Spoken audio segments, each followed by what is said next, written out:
जय श्री कृष्ण। राधे राधे। जय श्री कृष्ण। नमो गोभ्यः श्रीमतीभ्यः सौरभेयीभ्यः एव च नमो ब्रह्मसूताभ्यश्च पवित्राभ्यो नमो नमः। श्रीमती गौओं को नमस्कार, कामधेनु की संतानों को नमस्कार, ब्रह्मा जी की पुत्रियों को नमस्कार, पावन करने वाले गौओं को नमस्कार। जय श्री कृष्ण बंधुवर। समस्त सनातनी बंधुओं से निवेदन है,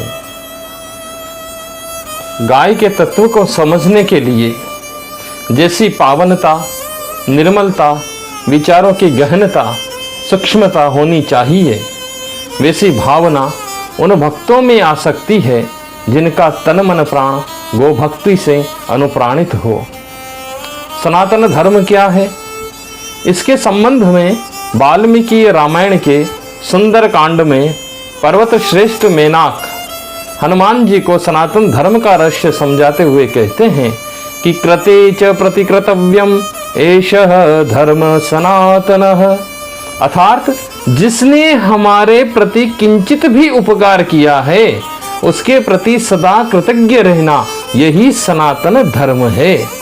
भगवान की सृष्टि के में गाय के जैसा कोई कृतज्ञ प्राणी नहीं है। प्रेम को स्वीकार करने वाला तथा उपकार का ऐसा उत्तर देने वाला गाय के जैसा कोई प्राणी नहीं है।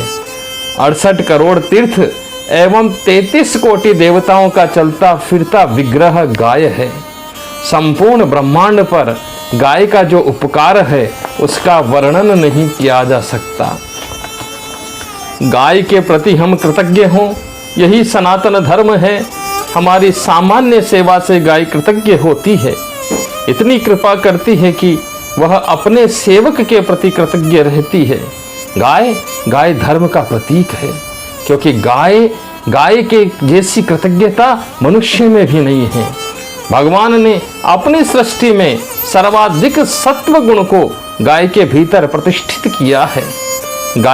गाय सात्विकता का आधार एवं पूज्य है, इसलिए गाय की रक्षा से, गाय की सेवा से, गाय की भक्ति से और गव्य पदार्थों के सेवन से मनुष्य में सात्विक विचारों तथा सात्विकता आती है। सारी समस्याओं का समाधान गो रक्षा, गो सेवा से संभव है।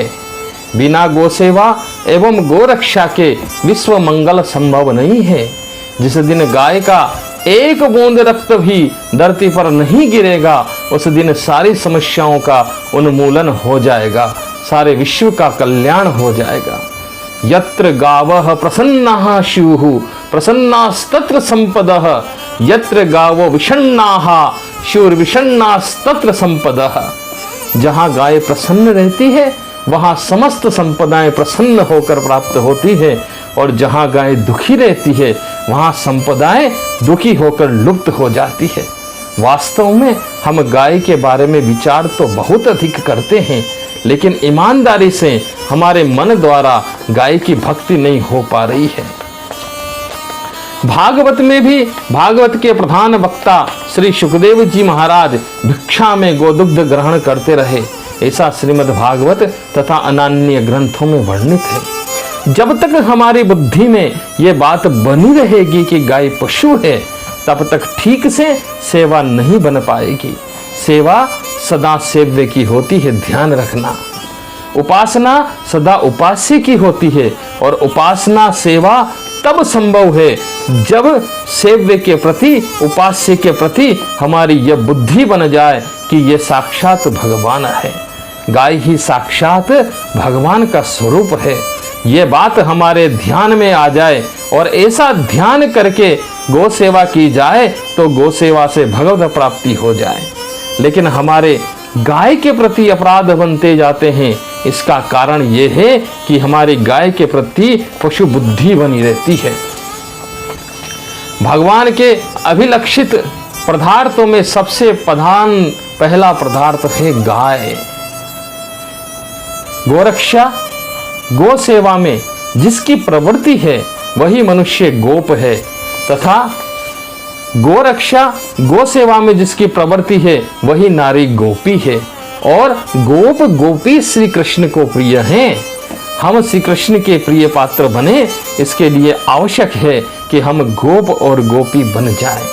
गाय, गाय, गोप और गोपी, इनके साथ निरंतर खेलना भगवान को अत्यंत प्रिय है।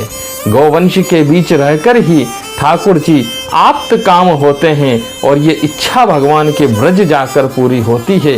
कामास्तु वांछितास्तस्ये गावो गोपाश्च गोपिकाः नित्याः सर्वे विहाराद्यो आप्त कामस्ततस्त्वयम्। बंधुवर, गो माता इस सनातन धर्म की धुरी है, हमारे धर्म का आधार है। यदि कोई पूछे कि सनातन धर्म का आधार क्या है, सनातन धर्म की धुरी क्या है, तो सनातन धर्म की धुरी, सनातन धर्म का आधार गो है। गौ माँ हमारा मूल धर्म है। लेकिन अत्यंत दुख के साथ इस बात को अत्यंत दुख और जिम्मेदारी के साथ यहाँ पर कहना पड़ रहा है कि वर्तमान परिवेश में जिस प्रकार से गायों के मध्य कई प्रकार के अत्याचार हो रहे हैं, जिस प्रकार से गायों में वर्तमान परिवेश में महामारी का प्रकोप हमको देखने को मिल रहा है, लेकिन हम अपने कर्तव्यों को भूले बैठे हुए हैं। हमारा कर्तव्य है, ये समय है हमारे पास कि हम अपनी माँ का उपकार का बदला चुका सकें। जिस प्रकार गो ने हमारे ऊपर उपकार किया है, उस उपकार को हम कृतज्ञ होकर उस उपकार का प्रति उपकार हम कर सकें, ये हमारे लिए उचित समय है।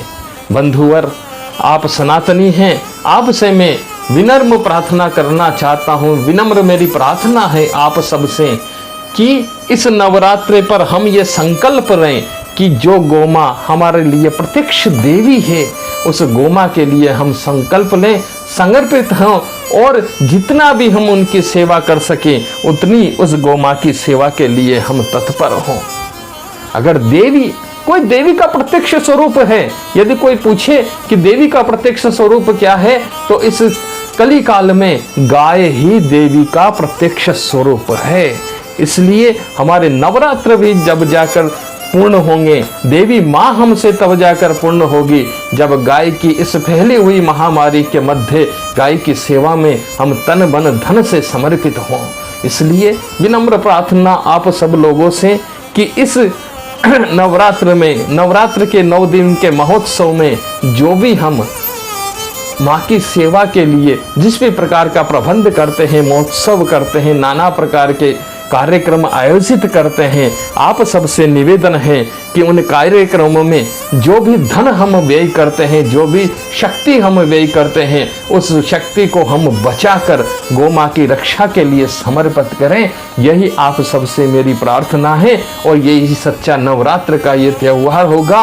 और इसी प्रकार से यदि हमने गो की सेवा की तो निश्चित रूप से देवी की कृपा हम पर सनातन बनी रहेगी, हमेशा बनी रहेगी। गो विजयते मातरम, गो विश्वस्य मातरम, वंदे गो मातरम। धन्यवाद।